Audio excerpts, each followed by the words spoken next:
Hi guys, my name is Zlatka and welcome to my channel. In this video I'll show you how to make freely edged alpha creations, and I will use this keychain to show you how to do so. But the same applies for bracelets, just don't make the frills on the shape start and end, if you are making them for your bracelets. I first saw this technique on bracelet book but couldn't find a video tutorial of it, so I decided to make one. I will link a tutorial available on bracelet book in the description below. If you are new to my channel, make sure to subscribe and turn on notifications so you do not miss my new tutorials. Now, are you ready for some knotting? Then let's begin. First, we need to pick the right pattern.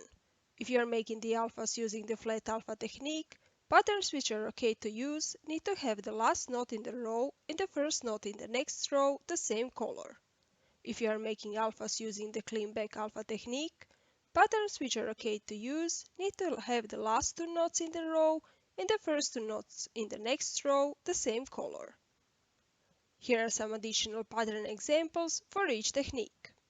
Also, you cannot use straight edges technique if you are making frilly edges.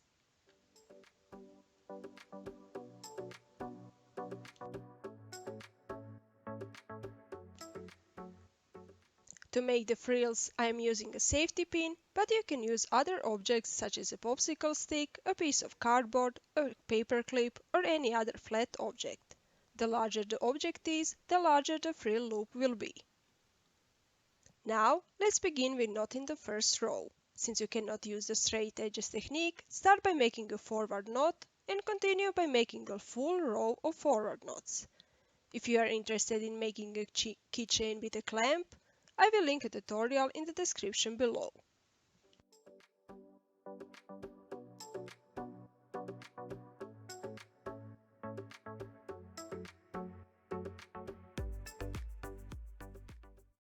Once you've knotted a full row, finish it with a forward knot, straighten the row with a ruler, and move to the next row. We need to start the next row with a backward knot, but we first need to place the safety pin between the last knot in the previous row and the first knot in the next row. Then make a backward knot while making sure the knot is tight and secure, and the safety pin stays in its place.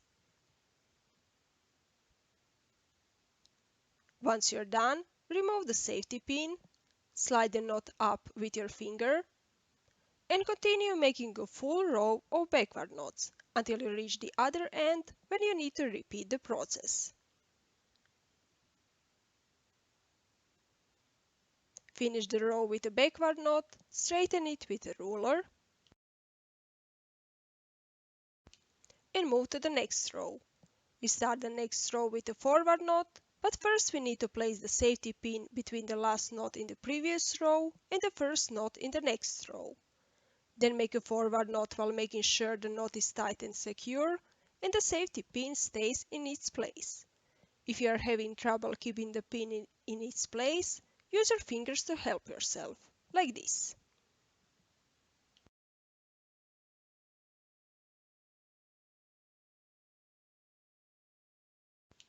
Once you're done, remove the safety pin,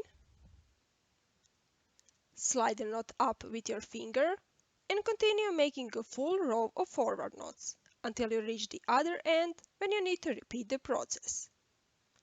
Continue knotting following the pattern and making frills at the edges, like I just showed you, until you finish your alpha creation.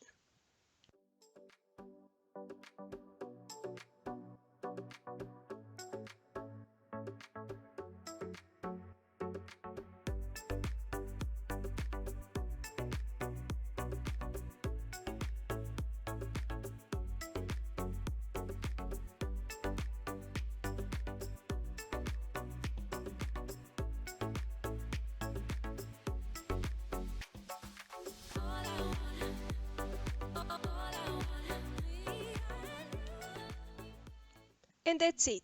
Do you like this technique? Will you try to make alphas with frilly edges? Let me know in the comment section below. If you found this video useful, like and comment, and don't forget to subscribe and turn on notifications so you do not miss my new tutorials. Not with you next week. Bye!